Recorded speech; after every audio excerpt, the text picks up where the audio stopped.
Let's hear it for your Sydney Swans.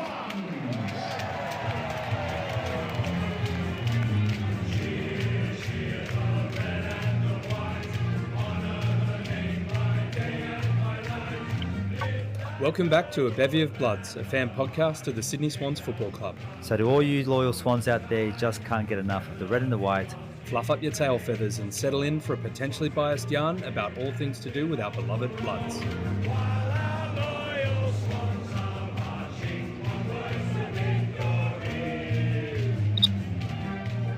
G'day there, Signets and Swanlings. Welcome back to A Bevy of Bloods. You're joined as always by the crew from Sydney. I'm Harps, and I have on the line with me Noddy and Super fan Sam. That's right, you lamenting loyal Swans fans. Today we're going to be talking about our huge loss to Adelaide and look ahead to the game on Saturday against the Tigers. But remember, if you like what you hear, give us a like and follow. All right, let's kick things off with a quick game recap. Oh, mate, it was awful. Saturday night, 39,000 or so at the SCG. We were absolutely pumped. A bloodbath, 90-point defeat. 5 goals, 11-41, the Swans. We had 1 goal to half-time. No goals in the last quarter. Just a flat-out terrible performance to 21 goals, 3 Adelaide. God, is that right? Did they only score 3 behinds, guys? So it was 5 behinds. I'm sorry. My stat is wrong. 21-5. But still, it's incredibly efficient attack on goals. Noddy, Sam, I don't think either of you want to go first, but this is a podcast where we express our thoughts about the game. So one of you is going to have to. Who wants to go? I'll go first with my 3 words. One of them's an and, so really it's 4. But sorry, Ricardo and Martha. So I convinced one of my best mates in Brazil, JP, his Brazilian parents to come along saying the AFL is the best spectacle that Australia has to offer, and this is my football team. And they dished up that. So I am so sorry for wasting your last night in Australia watching that performance. Sammy, it's not you that needs to apologise. You don't need to apologise. They need to. It's like introducing a new partner to your family, and they're the, I don't know, they go murder the chickens in the backyard or something. They're just your dad gets drunk and pinches a butt or something, right? Yeah. Madness. Noddy, how'd you go? I mean, Noddy, you were, we sat next to each other. It's rare. We don't often sit next to each other. It was very nice to sit next to you. Usually a few rows behind, but gosh. It was a pleasure. Harps, it was an absolute pleasure. And we had some Crows fans next to us, and they were just gentle men. They could have been so much worse, and they were just lovely about it. I think 35,000 was the crowd. I'll just a quick amend there, and it was probably about 15,000 by the fourth quarter, to be honest. But my 3 words: new rock bottom, and question mark. So maybe 4. Next one: what Bloods culture? Question mark. That's probably a little bit harsher. And yeah, that's kind of it, to be honest. But yeah, it was just really nice sitting next to you, Harp, for 3 quarters. Throw you under the bus there, mate. Yeah, look, I copped a bit of abuse walking out at 3/4 time, but I have no problems leaving. Splinter.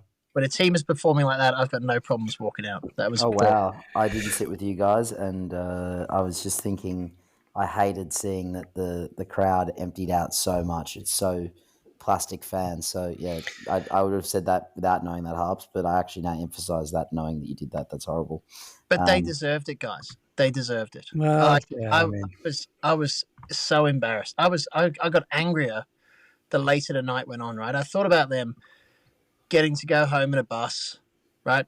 With I'm sure feeling embarrassed. I had to sit in a train for like over an hour with people taking pot shots at me, like shouting out. That's a consideration. I was livid, and I've got no problem walking out when they serve up that tripe, right? I tried to put myself on swear watch today just because I'm so angry. So I'll go with tripe. If they serve that up for me, I've got no problem walking out. That was a gutless. My 3 words actually were worst performance ever. Whoa. And Sammy, you said, I'm not sure that's right. And I've amended that to worst performance I've ever seen. That is the worst I've ever seen the Swans play. And I said to a few people, right, I used to be a Fitzroy fan, right? In the 90s, I used to go and watch Fitzroy play. And this was when this club was dying. This club was going down financially in terms of supporters. The crowds were dropping from like 12 to 6,000 all the way down to the point where they were unsustainable. And that was the worst performance that I ever saw Fitzroy serve up. That was the worst I've ever seen a team play in my whole life. So I'm interested, what were the pot shots that you got on the train home? Primarily, it was drunk, kind of 20 to 40-year-old males singing the opening line of the Swans song and then laughing. Oh, Were they that's Swans? Hawthorn. They weren't No. Hawthorn fans, No, were they? they're A not. random No. Hawks fan sitting on a Sydney train? What the hell are they doing in Sydney? Panthers fan. This is what I mean. Just randoms taking pot shots at us, right? I was humiliated going home. Yeah, I mean, if you're feeling it, imagine what the players are going through. It's one of those games where it causes you to reach deep within and try to understand what the heck happened. Also, did we just let a little mini segment slip through? 100%. Swear watch? Yeah. Swear watch? Swear watch. I was thinking Swear exactly watch. the same thing. I just couldn't jump in. But thank you so much for that, because I thought the exact same thing. I just put myself on swear watch. It needs to be a beep, surely. Beep. It's obviously a bit of an inside joke. On the potty recently, we've got merch watch, which happens usually at the end. So if you don't stick around to the end, you wouldn't have known that scintillating inside joke. But hold on, we have another one, and I'm going to just do it right off the bat. Stinker of the week. Oh, there it is. There it is. That whole performance was. I mean, there's a lot to talk about. The performance, who they did it in front of, like those legends, right? Walking around, the abuse they've copped in the media afterwards. Cox's reacted. Tom Harley's walked out. We found Tom Harley's on the way out of the club. There's a heap to go through. This club is in disarray. Yeah. All right, Noddy. I mean, we've got a list of 10 things to talk about here. Where would you like to start, Mark? Well, I'll start with Coxie, as you mentioned at the end there. He called it unacceptable and embarrassing. So it's hard to disagree with that. And it speaks for itself. That's my only thing there. I think we can go to the other point there off the top, which I think was Sammy's. Look, yeah, what I've sort of been thinking, reflecting on Saturday night and Sunday after this game is like nothing tangible makes sense as to how we got there. So I've gotten to the point where I think that maybe it's Longmire leaving is what's got us here, because maybe all the boys feel abandoned after what was, up until the grand final, probably our best home and away season. Obviously, we had that poor patch in the middle, but we turned it around and still got to the granny. And maybe Longmire leaving has just created this loser mentality within everyone, and they just feel so disheartened they've been abandoned. But I was actually talking to Jules today, and she mentioned that he is still getting paid in that weird position that kind of just, I don't know what he's doing. Executive Director of Football Operations. Yeah. So, but I think that he got the tap on the shoulder at a weird time, obviously, given he left after the worst trade and free agency and draft period in the comp, in my opinion. And he got a tap saying we need to retain Coxie, and he must have agreed to it and said, okay, well, pay me out in this weird role where I'm not going to do anything. And anyway, I just think that, and this whole thing, what's going on now off the field, how Luke Parker gets kicked out of the club, like everything about our off season, and maybe even in season, maybe even it goes back to that weird fight that happened, or whatever happened with Sam Wicks, and where he got kind of rested because of whatever was going on. I don't know. Maybe there's just some weird stuff happening behind the scenes, and because we're in Sydney and away from the media, we're getting away with it. But something's wrong here. Like, something's really wrong, and there's so many sort of paths we can go down to talk about it. But that was my opinion on the weekend, that I think Longmire leaving was the wrong call. But I don't think it's just that. I just think, that's where it's at in my head. Well, you could sort of go down a rabbit hole, I think, and try and figure out what was the origin for the, and look, it's not, the season isn't over, but it's increasingly likely that we won't factor in the finals. We've actually got some positive news ahead of us in terms of ins this week. We'll go through later on in the piece, but and obviously Gordon and Papley are only 2 or 3 weeks away. So, there's potentially positive, a potential positive return to positivity in under a month. But I think it's probably it's too little, too late, and I think it's probably safe to say that most of the AFL pundits have now drawn a line through the Swans. It's going to be extremely difficult to get the wins we need to even get into the 8. But never say never, right? Stranger things have happened. Other teams could fall off a cliff. We could come good at the right time. But it feels like, there's so many problems at the moment that it would be very difficult to have a turnaround or the type of turnaround required. But I mean, it's one of those points in your your relationship with your club, your love affair with your club, where you are tested. But I mean, one thing's clear for me: we're not going anywhere, right? We've been through tougher times. It's just, and I said this last week and the week before, and probably ever since we started getting these L's, is that we're just used to a higher standard. And Sammy, I'll just say, like at the halftime report, your comment about serving this up against in front of these legends, I just thought was so apt. And I could see the emotion in you, and it just, I think everyone would agree that it was embarrassing. It was absolutely embarrassing, and there was a whole heap of emotions, right? I mean, if I look through, we got a lot of comments on your halftime report as well, Sammy, on the Facebook pages, but I mean, just hanging around and sitting around the crowd, the SCG, there was so much. I mean, Noddy, you said it, so much disappointment. Just a lot of confusion. I mean, I don't think anyone has a sense what the game plan is. Like, I couldn't hear it. I couldn't hear anyone. It's not like I'm watching a team that is not delivering on what the plan is. Right? They've got a plan and they're just not able to put it in place. They seem to be clueless. And was it Malera, the Adelaide defender, had to apologise, right? Said I could hear them talking to each other, and they sounded like a rabble, right? We are the rabble, the O'Reilly rabble, not the Sydney Swans. That's what kills me, is that you're on field, you're obviously fighting with your teammates, and the Crows are just hearing it, feeding on it, and they're just having a day out. I don't think the CEO needed to apologise, though. I thought that was a bit of a not at all. I mean, but... not at all. I think it's fair game.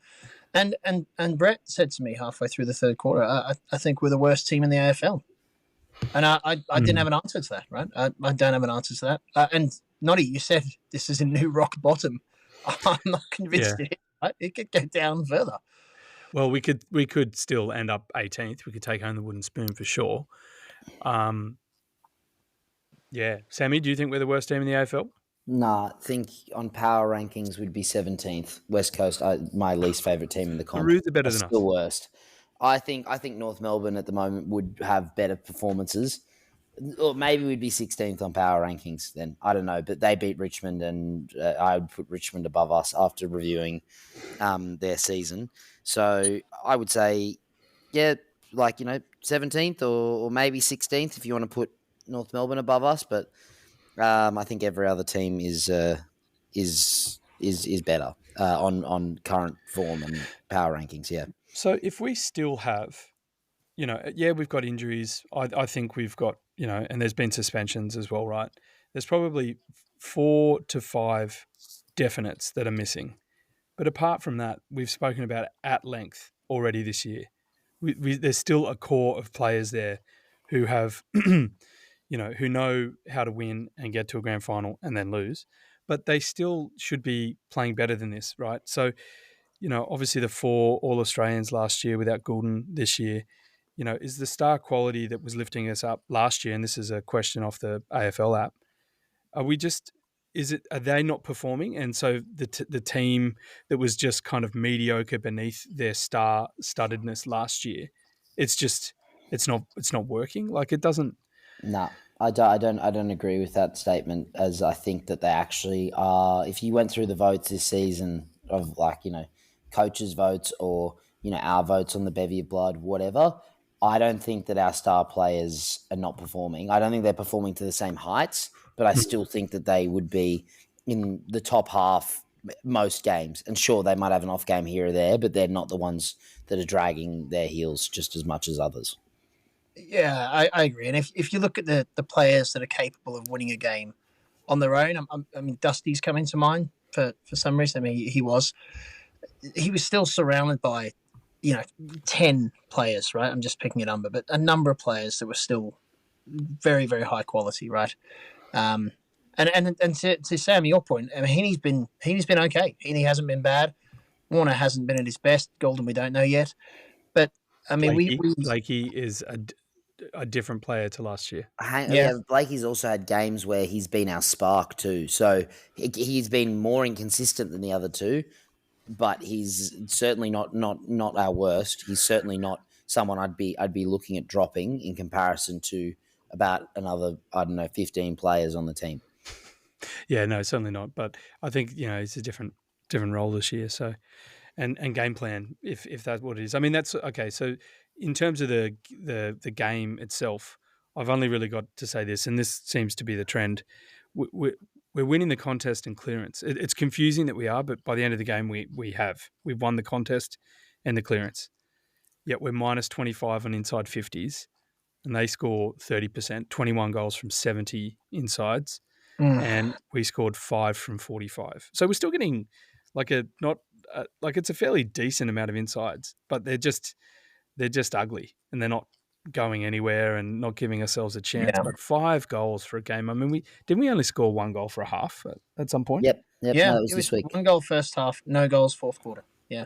And, I never thought I'd say this, but we missed Francis's leads. Like, to your point, the inside 50s were just aimless. Like, there was no one leading. Well, I think we shit ourselves when we get the ball. Swear watch. It's just, yeah. Pew, pew, pew, pew, pew. I'm thinking of the different sound bites to differentiate swear watch from merch watch. Yeah, look, I don't know. There's not much to be said, really. We turned it over. Skills were sloppy, slipping off tackles, effort not there, game plan confusing. Game plan's not confusing. The game plan is 15 years outdated. So, when you say that, game plan is how Collingwood won a premiership in 2010. Is kick it down the boundary and hold it up and just goes. I don't know, but they had good key forwards. We don't. That's how they beat us. Yeah, to be fair as well, Sam. Yeah, that's true. What? Sorry. That's how they beat us as well this year, Collingwood. Down the boundary. Yeah, well, I guess that shows how useless our key position stocks are, and it's crazy that in the draft we drafted 2 more small forwards. So I think it's the switch to contest though. It was all about that, right, Coxie? And the best way to contest is to kick it to a contest or to have a stoppage. So it's because we evened out on center clearances. It was the stoppage clearance that we had the dominance. So it. I don't know if it's necessarily about wanting to go wide and long, as much as it is just having all our confidence is just shot, and any corridor kick just seems like, such a gamble that no one wants to bite it off and be the one who's missed it. But I don't know. It was so hard to watch. It was so hard to watch.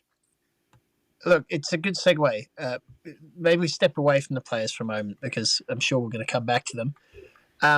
But I did want to ask about the 2005 Swans. And I'm sure you all saw, listeners, but in a classic piece of marketing gone wrong, Swans HQ thought it'd be good to get the legends this year to circle the boundary at the I think the 19-year and 6-month anniversary of the let's call it 20-year anniversary of the grand final of 2005. And I mean, the crowd was ecstatic. Sammy, you got a high five off Goodsy. That was at the front. That was at the start of the game. Yeah, there's a photo of my hand. I did see someone standing next to me with a high quality camera. I didn't realize they worked for the Swans because it looked about, I don't know, 8 years old, and I just thought, wow, parents have bought them a good camera. And anyway, yeah, it turns out my hand dapping up Goodsy was posted. Yeah. Did you sign a waiver on that, mate? Are they allowed to use the rights of your hand? Mate, I think I could get some money out of this, actually. Don't wash your hand, mate. You've high-fived Goodsy. Legend. So, yeah. Oh, I mean, there were comments. I mean, Jude Bolton tried to pump him up before the game, right? And then said that didn't work. And O'Keefe came out and said that their skills were terrible, right? So maybe let's just reflect on that, right? We talked about the embarrassment, but I mean, those players watching on, the reaction, the contrast. I think the fans had for the 2005 players versus what was going on the field. It couldn't have gone worse, really. I think in terms of a kind of celebration of the anniversary. Juzzy's 100th as well. Yeah. Always disappointing not to get a win in someone's milestone. But I mean, obviously, yeah. I think the 20th anniversary trumped it. But so that, I mean, you have to ask questions about, I think, the leadership, right? I think at a time like this. So I know we want to talk about Cox. I looked at him again a couple of times on game night, and I thought he just looks like he's under a huge amount of pressure, right? He looks like he's got a really hard job at the moment. But let's talk about Cox a bit, and then I'd like to, Noddy, I don't know what you know about Harley. That's quite fresh news the last couple of hours, but maybe let's just talk about leadership at the club because it feels directionless to me. Sammy, you may as well take that one. Well, look, I mean, if we look at on-field leaders, I think that there's few and far that are standing up and playing that role as a leader. I think Heaney obviously I think plays like a leader. Juzzy plays like a leader. Sorry, not Rowie plays like a leader. Tommy McCartan plays like a leader. If Errol was here, he plays like a leader. Papley, if he's around and he's kicking goals, plays like a leader. Luke Parker was our leader. And I can't see Mills being captain next year for a start. I think it was really strange to not have him as co-captain with Luke Parker at that point in time. But he just hasn't been there for the last few years. And I'm not necessarily the one that buys into, shit happens and people get injured, whatever.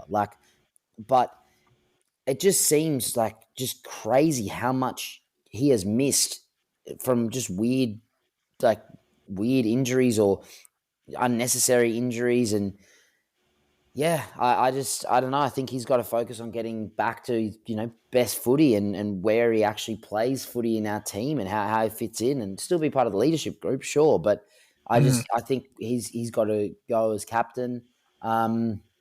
Look, John Longmire, in his director of football operations, he's not doing much to lead. I don't know what he's doing. Look, I don't know much about Tom Harley, moving on, to be honest with you, but I feel like that's a big kick in the teeth. I feel like he's been around for a while and, it just seems like everyone's kind of jumping ship because we haven't won a grand final rather than sticking around to stay and win one. You feel like Harley would have steered a lot of the off. I think he would have steered a lot of the off-season decisions. Do you think that's fair? Well, he had a horrible off-season this year, so maybe that's why. Maybe he's embarrassed at what he dished up in draft and trade and the whole off-season, really. But, I mean, I think that it's, I don't know, I think maybe everyone's just gone, you know what, great club, but we can't win a flag, so let's get out.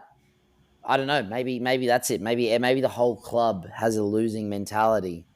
Or at least the football part of the club has a losing mentality, and maybe it's for the best. Maybe we need to really strip back and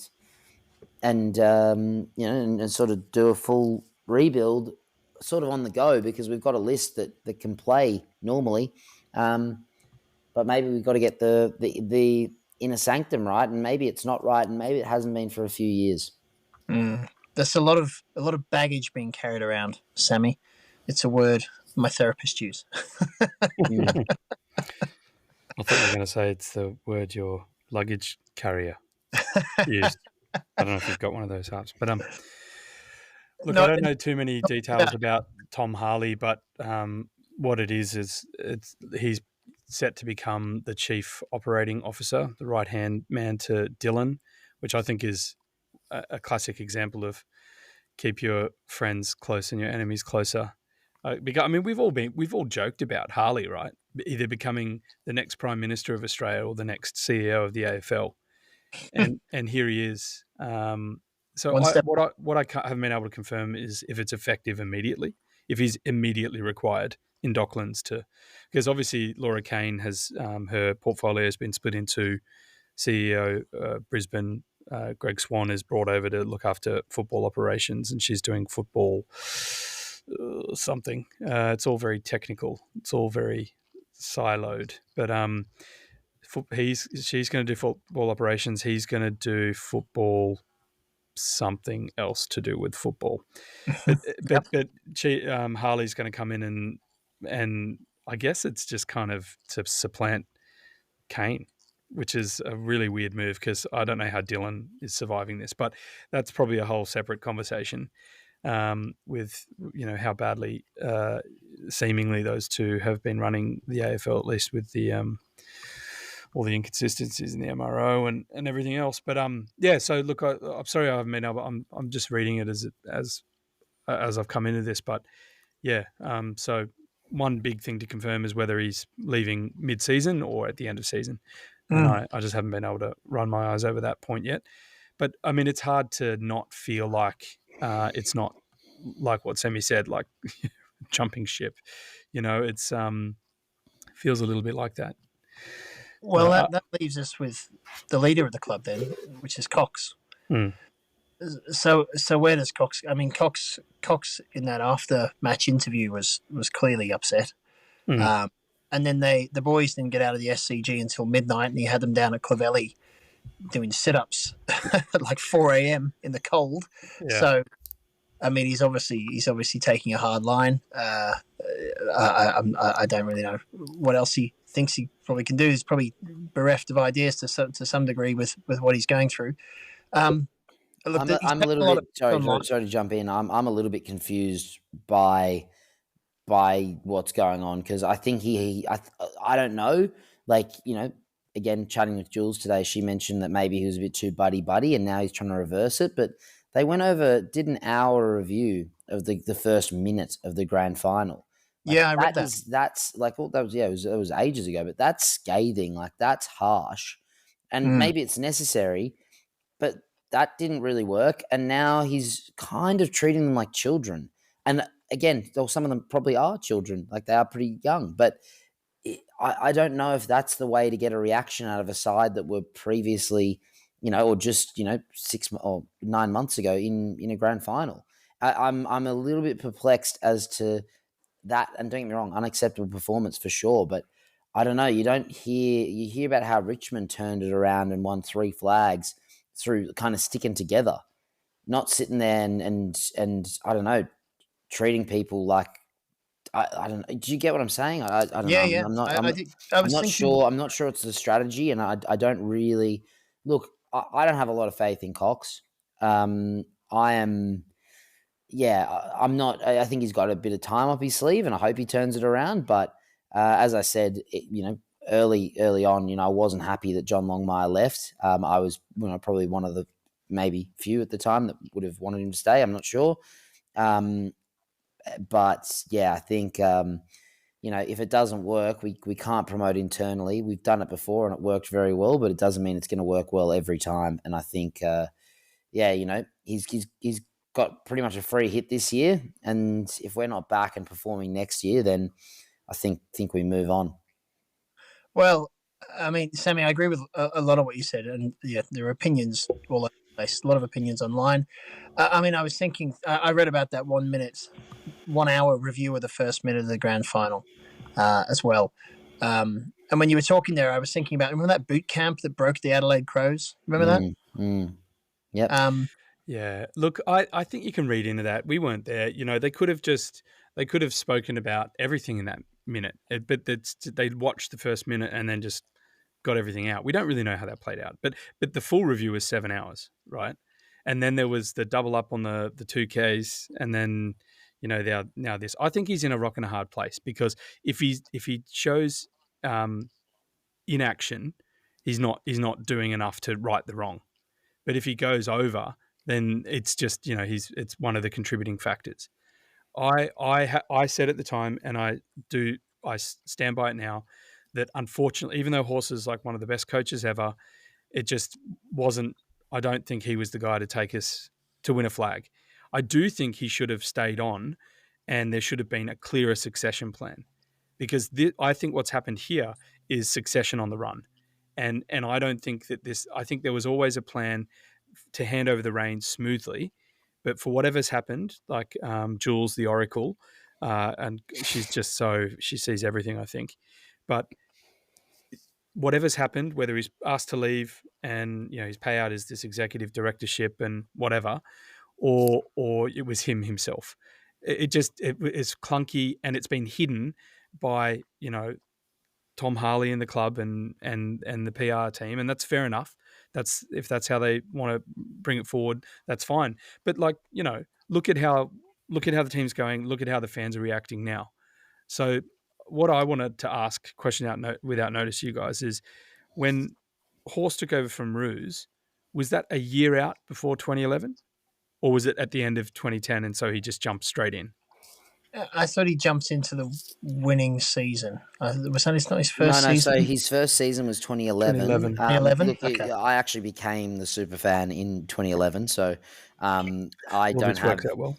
great knowledge on this question, but I do believe it was pretty clear early on that Ruse's last year was 2010, because in the finals, it was pretty clear, like when I think we lost to the Bulldogs, and I think it was pretty clear that it was his last game, and it was something that had already been discussed. So I think that it was a very clear succession plan. So already that is clearer, right? So it's not the October after the grand final, the draft night, everyone's expecting Horse to be there, Cox is there in the room with Keane, right? It's like it's what's the word? It's shrouded in mystery. And so this is coaching on the run, and he's been dealt with a pretty shit hand in terms of injuries, and everything has just sort of crumbled away, because not winning leads to lack of confidence, but it's a sheer drop, and one that sort of beggars belief, because there's still that core of players that should be getting it done. But so to Cox, I am one for just waiting to see how he goes, because I think it's like, we give players leeway for 3 or 4 years, really, before we see them hit their straps. Now, I know the coaches don't have that sort of time, but I think we definitely, see how things go in his second, third, and fourth. I'm not calling for Cox's head at all. I am calling probably for widespread changes on the list, but that's for another episode. But it's we're obviously in a rut. And there was the irony of that video that the Swans put out, having a rough trot. Did you guys see that? All the clips from home and away. I think it was a video from the Swans themselves. It was sort of a little bit GWS, how they're always like killing the socials. There was just like this montage of Alf saying, "Oh, he's having a rough trot," after each time we'd lost, and then of course we got beaten by 90 points. So I guess the rough trot continues. Damn it! I should have started with those 3 words. Rough trot continues. But yeah. I mean, obviously, it's it's one of the roughest trots that we've been a part of, at least since the year 2000. But when you go from one of the winningest, most successful, albeit not having won as many flags as grand finals we were in, just the success and the consistency and the effort is what we're used to. Whether you're a diehard South fan, or you're a New South Wales or an interstater, like you're relatively new to the game, it doesn't matter. we're all used to success, and it's not happening at the moment. So soon after success last year, and I think that's a bit of a shock to the system.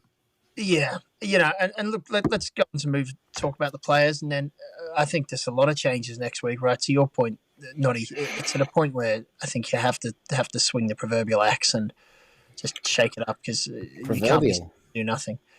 The proverbial axe, not a real axe. Okay, not there yet.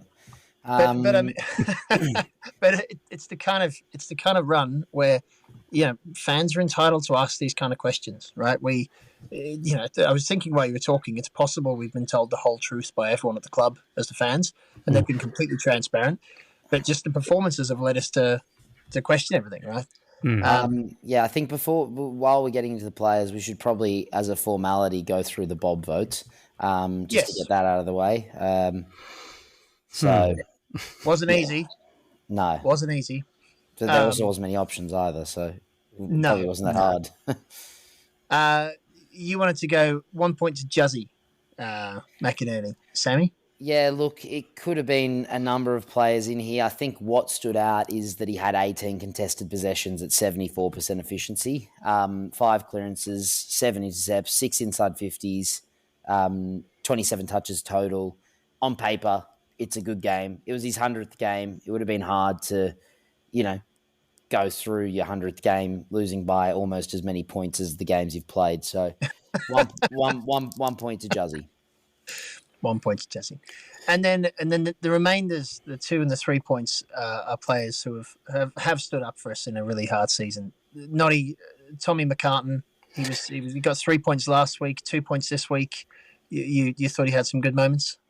Oh, I just think, he's obviously had a lot of action down his end of the ground, but I don't know. I just think he can probably hold his head high to some regard, other than the fact he had so many, as a unit, they had so many goals kicked on them. But I don't know, 20 disposals, 4 contested, 11 marks again. I think it's his marking over the past couple of weeks that sort of come out. No, to be honest, I think it's that combo of him and Melican. It's a good combo, I think they're starting to really work well this year.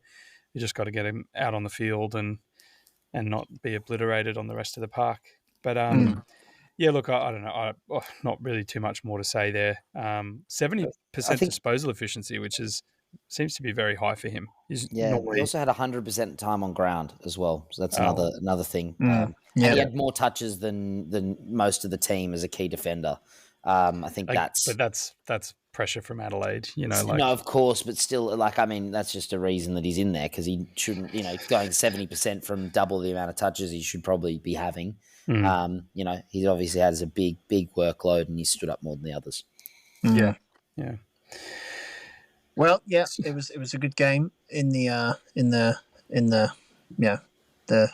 rabble that surrounded him. I was searching for a nice word there, but I don't have one. If in doubt, quote Wayne Millera. Over to you, mate.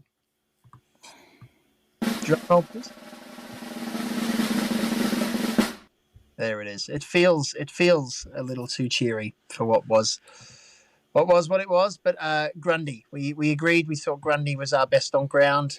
He's had a really consistent run. We've been talking about people, an absence of players standing up, players, bending their backs, putting the effort in. I think we all feel Grundy last few weeks in particular has really started to try to lead the team with his performances. Probably one player I missed with playing like a leader, actually. So, I think just looking at his stats across the year, let's just go the last 4 weeks where we have been, very much a rabble, except the Carlton game. He's had a minimum of 19 touches, and every other game he's had 23 touches. Previous to that, even again in somewhat rabble games, Collingwood, Port Adelaide, and North Melbourne, he had at least 20 touches in all of those, 23 and 26 as well. So, he's had some, probably, hasn't been consistent in terms of touches, but I think he's just really has took it up to whoever he's playing. And, his tackle numbers, I think, have been pretty good. His clearance numbers have been good. He's just he's just he's playing his role. He's getting that done, Yep. and I think that's I think he's competing well. He's trying. Yeah. We'll add up the year-to-date scores at the bye, which is week after next, but I think he'll be at or around the top. He has been probably one of our brightest lights. Boys, I don't know if this is the first, Noddy, you might, but we had no honourable mentions. Yeah, it might have been. I mean, the closest we've probably come to that is even in the grand finals, we've had honourable mentions. We're just a little slower to record those episodes because it takes longer to get over them emotionally. But yeah, I just don't think it's. I don't think we should do it today. No, not a lot of honour. Right. Well, then We could probably do rabble count though. I think we're really getting through the word rabble tonight. Dishonourable mentions, the rabble count. The rabble count. Rabble watch. count. Rabble watch. There you go. It just 21 writes itself. stinkers, 21 stinker salute or something. Yeah, there's plenty of options. Look, well, let's return to the proverbial axe because actually our injury list is getting shorter. I mean, much shorter. We've got quite a lot of options to come in. A few players kicking some goals in the VFL. I know you boys have a lot of ideas about who's in, who's out. So who wants to go first? I mean, is there anyone? Sorry, actually, maybe let's start with Ollie Florent. Ollie Florent's come under I would a lot of heat. like to start we were there. questioning that. Yeah. So I think I feel bad for Ollie Florent. He played 130 consecutive games. He hasn't been anywhere near his best form. But for him to be the only senior player really that's been dropped or made sub, I feel like why him? Why him out of everyone? Like as in just him. I'm not saying that it shouldn't be him, but why is he being made the scapegoat? So look, I think he should come back in because clearly we were no better side without him. You could argue the case of giving him a few games in the VFL to really make him feel it, but I think that you could again put that on everyone.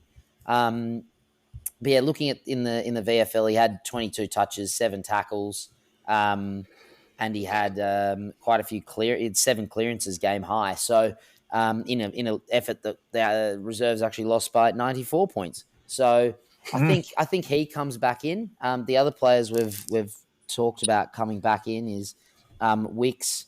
Again, can't believe I'm saying this, especially the former Aaron Francis, Mills, Totoli, and Hanley. Just pause. Francis has been one of our best players this year, right? Yeah, but that just shows how where we are, mate. Like there's 2 ways to look at it, Sammy, and you're coming from a position of pure passion for whatever reason. I think he's better as a forward. I say this every week, and if he can play a role as a forward, then maybe he's finally found his groove. Like it's taken him a bit longer than other people, but if he can, play as he was playing for that month, then he definitely deserves his spot. Especially, I agree with Amadi being injured and suspension, and McLean being well down on form himself. Remember, he was dropped. He's come back. Yep, and Logan out for the year. No, I know. Yeah. I just will never see him. It's just a shock because of what we've seen of him has been so unimpressive, but that's mostly been off the back line. True, I agree. But he also, in one of our other worst performances in the last few years against Geelong as a forward, was horrible. So I don't know. But like on a game like tonight, everyone was tonight, but the game we're reviewing tonight, last weekend. Yeah. Everyone was bad. When he missed that snap from the goal square, the ball was underinflated. I heard. Shut up, Harps. I'm not covering that. Okay. Anyway, I still just can't believe it. Sorry, Francis will come back in. I was just listening. Like he does lead well, and at the moment we have one game plan, which is to bomb the ball as far as we can into a pack of people standing in the 50. And usually not mark it. So I don't mind him coming in and leading. Meanwhile, over the other side of the ground, Francis is leading to no one. He hasn't gotten over his concussion symptoms. No, I hope he does. I don't want him to be concussed and injured. That's of course. Mills is a no-brainer after his brain fade. 1 week, luckily. Probably could have gotten more for that, but the guy didn't get suspended. Yeah. Wasn't out for concussion, sorry. And Dottoli and Hanley kicked 3 goals each in the VFL. So you'd think, this is Dottoli's second game, starting to show some form. Hanley, again, I think, Sammy, you mentioned this last week or the week before. Not sure why he was dropped. Not sure what he did to justify being dropped, but I think it's about finding space for Cleary and Sheldrick. They're playing the same role at the moment, and neither of them have sort of jumped out ahead of each other. And so I think you have them both in there. I think Sheldrick would have jumped out a bit more. Oh, definitely. Over the last 2 weeks for sure. And that's why Cleary was made sub. But you can't say that they're not playing a similar role. I guess Cleary's playing more forward, pressure forward. And that's why, I even said he probably deserves, a week just off 1 or 2 weeks in the VFL to try and get some goal kicking form. Because he kicked 0-3 the other night, and 2 weeks ago. And, if your role is to come on, create pressure and then snag a few goals, then you got to keep doing it. Yeah. But, so I think so. Yeah. So Dottoli and Hanley both kicked 3 goals. I can't believe Tom Hanley's not in the team. Just by the way, I thought he was a shining light in the first 7 weeks. So how we're playing like this and he's not in there is horrible. But those two come back in, and then Harry Cunningham played last week, so he's just got to come back in. And then I think Ollie Florent comes back in. So let's go through. And sorry, is Fox somewhere? Fox is. I think Fox needs a game probably in the Fox VFL. will play VFL this weekend. Yeah, I think that's probably fair. So looking at the players. So seven ins, Sammy. You're gonna. Who's coming out? Yeah. Okay, so let's go position at a time. So we look at Wicks and we look at Harry Cunningham, and those two are both in the back line. So let's start with the back line. For me, I think it's Jake Lloyd and look, Riley Bice as well. Unfortunately, like as much as he's had a couple of games, I think he needs a run in the seconds. So that's fair. I think that those two, will I think who replaces them. Now let's go again. So up forward, we've got Dottoli and Hanley. I would like to see. We can go. There's so many options for these two. I want to see Will Hayward dropped, just because I'm so sick of. I think he was performing like this at some points last year as well. So I'm sick of his effort. I'm sick of him missing chances when there's times to swing momentum back. He's had stints in the VFL before, and it's probably helped him. So I really want Will Hayward to be one of those. You could almost flip a 3-sided coin and go Cleary, Warner, or Braden Campbell. Maybe Braden Campbell could stay in, and maybe Corey Warner has times in the game where he looks a little bit more upbeat. Maybe they could come out for other players as well. But yeah, I think for me, Will Hayward has to be one of them. Has to be a statement. He's got to be out. Just pause. Lovely image, 3-sided coin. By the way, Sammy. Yeah. And who is Francis coming in for? You talked about the forward line. Well, it's good. I mean, maybe we drop another. Maybe we go. Corey Warner, Cleary, and Hayward, and Caleb Mitchell came in. I would keep him in. You'd keep him in. I say the reason I say that is because I think that what's the point? What's the point of bringing a young player in that he has actually been playing well in the VFL? It's so what's the point of bringing him in and then dropping him the next week when you've got so many other players that have had their chance? It is probably, if he doesn't perform, it's his last year on the list. Give him a game. Why drop him? We know the others are going to be there, and we're trying to get them back in form. What's the exercise of dropping a young kid who's just got his chance after half a season of hard work? So I would definitely keep him in. I'd keep him in the 22 as well. Look, before we talk about these other ins and outs, just a little sidebar. It's cases like that where I worry about the tough love down on Clovelly Beach at 4 a.m., right? He must have been thinking, I haven't done a lot wrong, right? I played one game and got spanked, and I got 2 hours sleep, and I'm out here doing sit-ups, in the dark. And I think others might, I could imagine Bice feeling like that. Maybe Cleary. Some of these players with fewer games. It's a divisive tactic. I think it's a dangerous road to go down to go all in on all the players. Anyway, sorry, just a sidebar when you mentioned Mitchell there.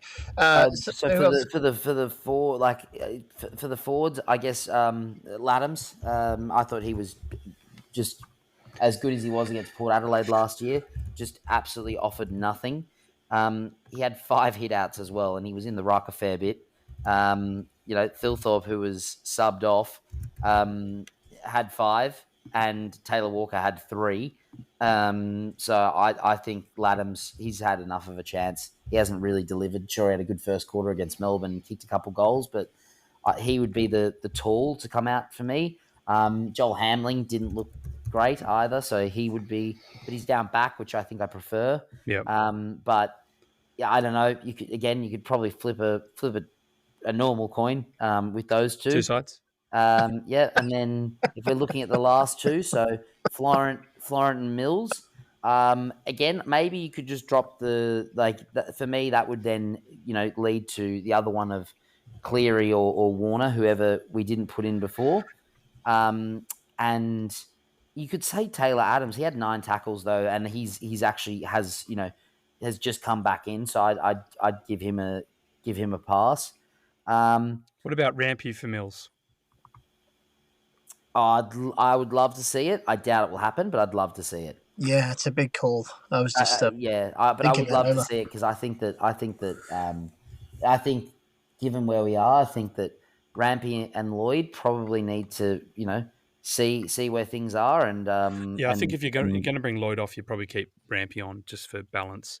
Well, but I was thinking like Mills coming back to earn his, obviously, since Mad Monday and this year and then the suspension, like he's kind of got to earn it back, at least from outside in. Obviously he's got that already inside the 4 walls, but I think he built his name around his ability. Like he was a defender first, right?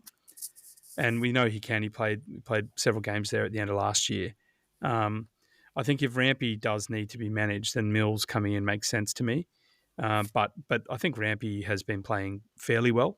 I think he's been playing better than Lloyd in slightly different roles. But in terms of that, elder statesman, I think Rampy's been playing pretty well. So if Mills comes in, mate, and you want to leave Caleb Mitchell in there. So is it Sheldrick and Cleary? Because you're running out of.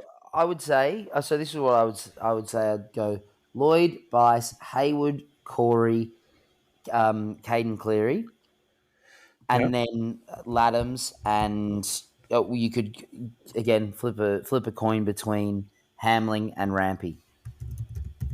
I mean, big names. Some big names. and I want big names because we need to make a statement.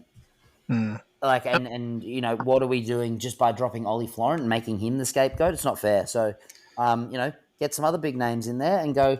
If we're going to dish that up as a team, no one's safe. And that's for me. I think it needs to be the big names, and that's why if I see Caleb Mitchell drop this week, not just for my fantasy team, but I will be really. There it is. There's the real reason. Hang on. Okay, hang on. You got on your high horse. And you just wanted to save your fantasy. Okay. Sorry. Okay, Riley Bice 2 touches. Caden Cleary 4 touches. Braden Campbell 8 touches. Joel Hamling 9. Will Hayward 10. What was Cleary's time on ground, mate? He was sub. Well, he's played half the game, didn't he?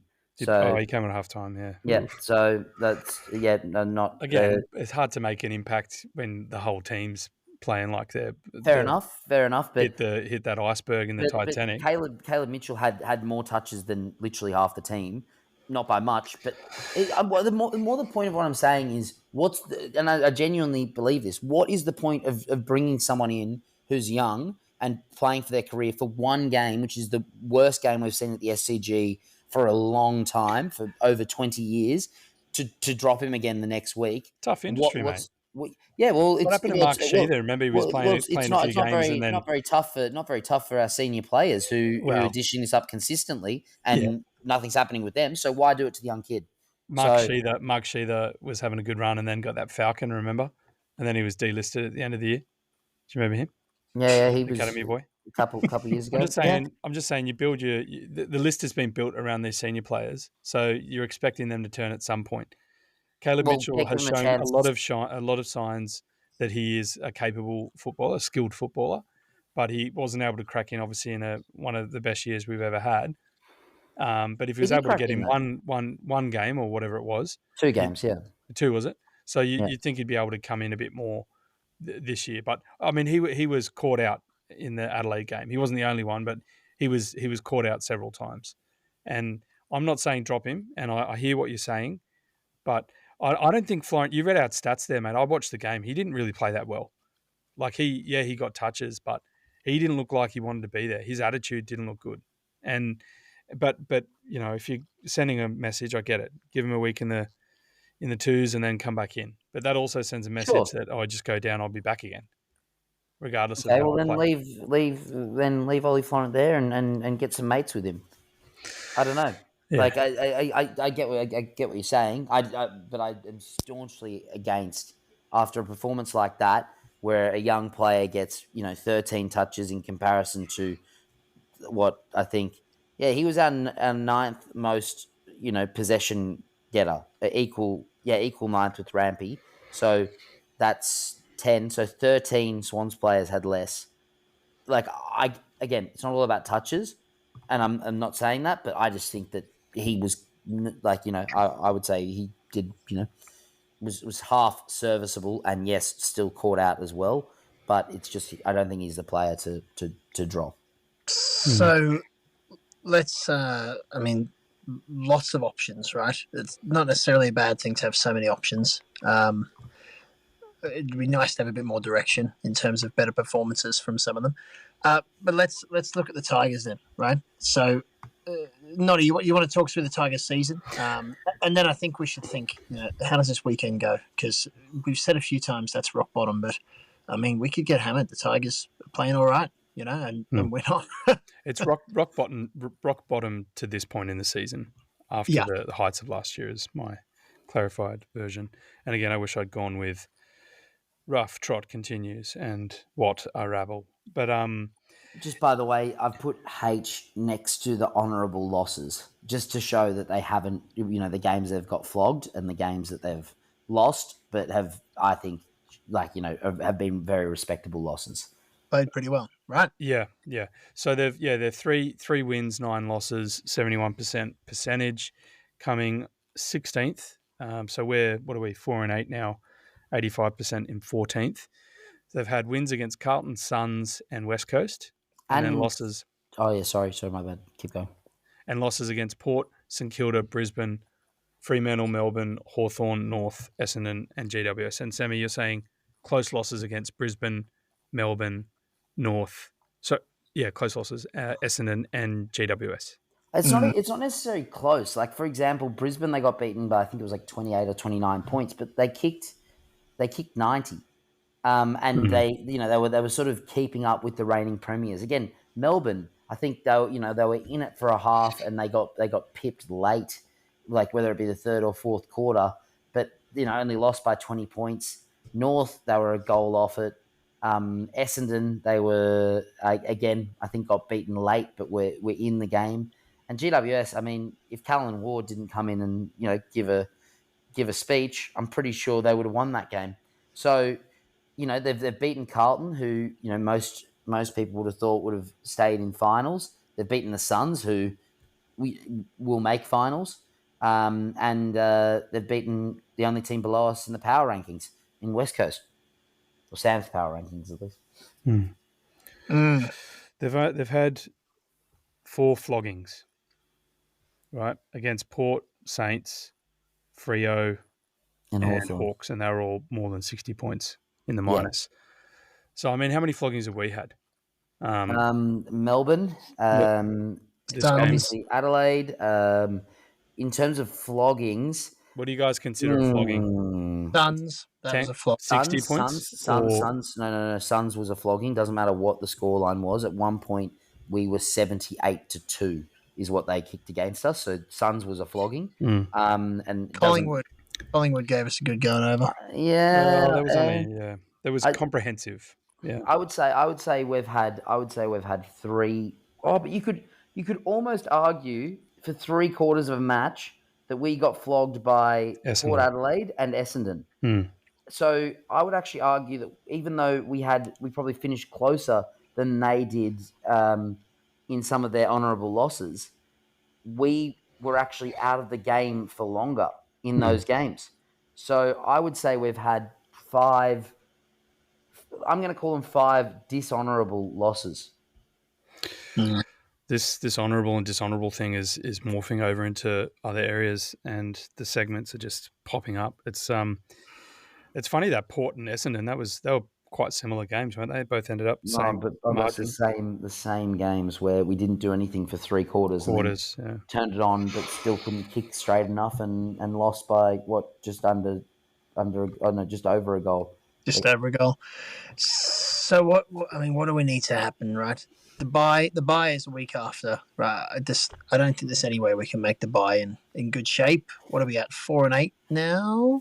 Yes, 4-8. Best case. I'm hoping, like I was telling Jules this today, I'm hoping that Errol is like our messiah and he can come back and just somehow bring leadership and order into this team, and Errol and eventually Papley. he can be the Prime Minister. But but like we need, like if we do lose this game, for me that season is completely done. I'm still somehow holding hope. I don't know how, but I hate the thought of us being out of finals contention very early on. So this is the opportunity to go in with time off and get we've got reinforcements coming back in. Let's make a statement. Bring back those 7 or 6 if we're not bringing Florent in, and try and just get a win, and 5 losses, so 5 wins, 8 losses, we can turn it around. So Noah Bolter will be able to play because it's an Arvo game and it won't affect his court imposed curfew. I never thought I would string together on an AFL podcast, but look, yeah, that's the best we can hope for, right? I mean, there's obviously different scenarios. Harps? Well, yeah. I mean, I think if we get hammered by them, which I think is a possibility. I do as well, unfortunately. Yeah. Look, I mean, I'm an EPL fan, but there's a lot of people already calling for a change in coach. And I think with a week of a bye to sit and think, I think it's a really precarious position. I don't think it'll happen for the reasons we talked about. The change in leadership with Harley today. I think someone said he's going to have the season at least, but it's a losable game. Yeah. I mean, personally as a fan, I don't want to see us. I'm obviously going to be happy if we hammer them, right? But I don't want us papering over the cracks because there's too much going wrong. I just want to see a performance that I can be proud of, and I haven't seen one for a few weeks. And the opposite, actually, I've seen performances I've been ashamed of. So I just want to see them bring back the team that we love, that they have in them, and get close. I don't mind if they win or lose. I'm about the performance on Saturday. So, I mean, I did lead with what Blood's culture. Obviously, the Bloods culture was actually a relatively new thing. I mean, drew on the history of South Melbourne, obviously, but and the hard years and the hard fought and the Blood State Angels and everything like that. But really driven in Sydney by Stewie Maxfield. I've learnt, and obviously that created that culture of high standards internally. And I don't know, there's that big sign in the gym, pass the baton, and the senior players have it. They're meant to be feeding to the mid-tier guys who then the younger guys look up to. But I don't know. I just want to see, like, I'm not expecting a complete turnaround, best performance ever, but just effort, like sticking the tackles. I mean, we've been saying this all year. It's just, it's getting to the point where it's a cliche, a broken record. Yeah. broken record. Yeah. So, yeah. You Go, go. Sammy. Sorry, keep going. No, you go. No, Sammy. no, I'm at the end of that one, mate. I was just about to say, I see what you're saying about papering over the cracks. However, I also don't want to see us keep losing. Like, No. so I think it's all about how we're playing. So whether we're winning or losing, it's can we be proud of what we're dishing up? And obviously, it's going to be kind of hard for anyone, given how we went last year to swallow losing, especially in the way that we are losing.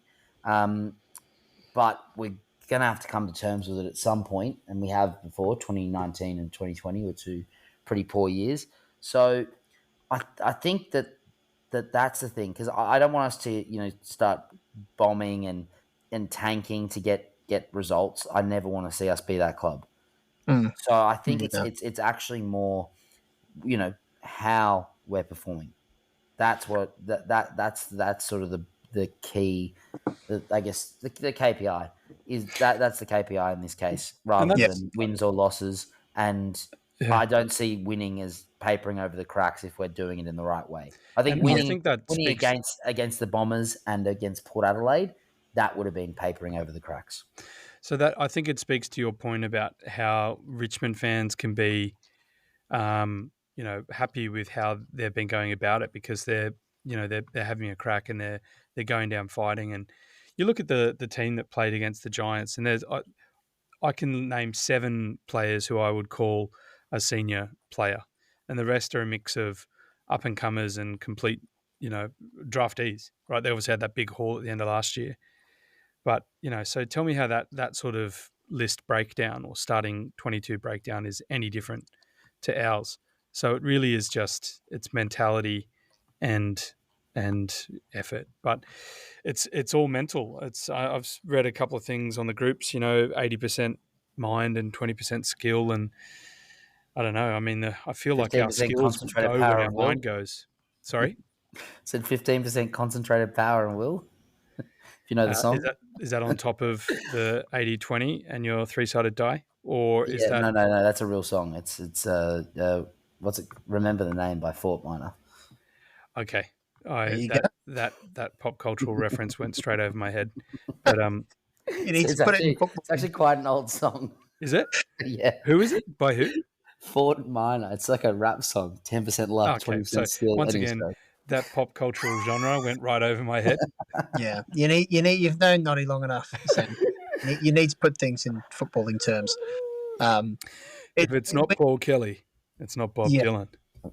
Win, lose or draw, I feel like it's a toss of the 3-sided coin. Right, we will see.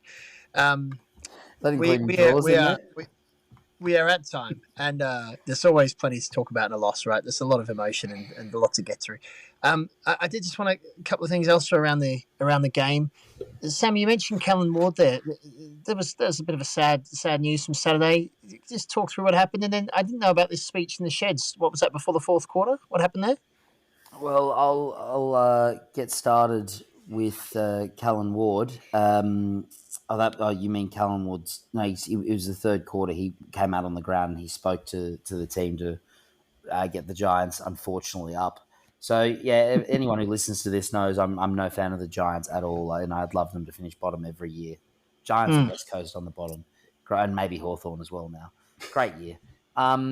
Anyway, Callan Ward is a player who just demands respect without even trying. He's a very, very, the way he goes about it, the way he talks, the way he represents his shit club. Like, he's a Giants legend, and it's really sad that it's likely that's how he's going to go out in the first quarter doing another knee. All respect to him, and hopefully somehow he makes it back, for an honourable loss for the Giants. Well, this way he gets to go home to his wife and children, because he's been living away from them this season. Yeah, because they moved back. So, yeah, but it's still, he should be getting chaired off the ground and celebrated. Yeah, I think they'll still do it. He just might have a brace on. What a legend, though. 327 games across the Bulldogs and the Giants. slightly less. But It's well said, boys. I know that wouldn't have been easy to say about it. Anyone from either of those clubs. And did anyone notice Nick Dacos got his first contested mark after 82 games? You see that? wow. What a stat. The guru. Give him the Brownlow now based on that one contested mark. They'll say he's improved his contest game. Well, he's running hot. He's running hot. Is he favourite? He must be favourite. I haven't actually checked the odds for a while, but I think he must be up there, isn't he? That's right. Bailey Smith, I think, would be. Okay. Yeah. Talk about fantasy. That guy's killing it. Yeah. He is. That was actually probably the highlight of the football weekend, was putting a C on him. Yeah, me too. Loved it. It was juicy. Yeah. Priorities. Okay. Well, it was an emotional ride, boys. Thank you for coming along, and thank you for being so constructive. You know, it hurts. Noddy, you've said it before after these losses. I think it was after the Suns game. None of us are going anywhere, and these are only our views. And you know, we all support the Swans, and we think about them. I can attest to seeing this from the fact that we have, I think, 4 WhatsApp chats devoted to the Swans. 4. We think about them constantly. Yeah. What are the 4? Sammy's like, hang on. Where's my invite? Right. Okay. Okay. I see how it is. I'm only in 2 of them. Separatists. Yeah, I'm wondering the third one. Am I in the third one? Is there an Aaron Francis fan club that I'm not in? You're not invited yet. A few more positive comments like tonight, mate. Maybe we'll send the invite your way. I'm happy to sit out of that one. It's okay. Yeah. Good vibes only. We save you for the realist chat, Sammy. Look, that brings us to the end of the episode. So thank you for listening through to the end. And if you made it this far, you must mean we're doing something right. So give us a like and a follow, and I'm sure we'll see you next week. Whether in person or on the potty, we look forward to whenever you can join us next time. But until then, up the Bloods and Swannies. Come on, Swans. Got to get it done. Come on. Bring it back. Every week. Effort. Come on.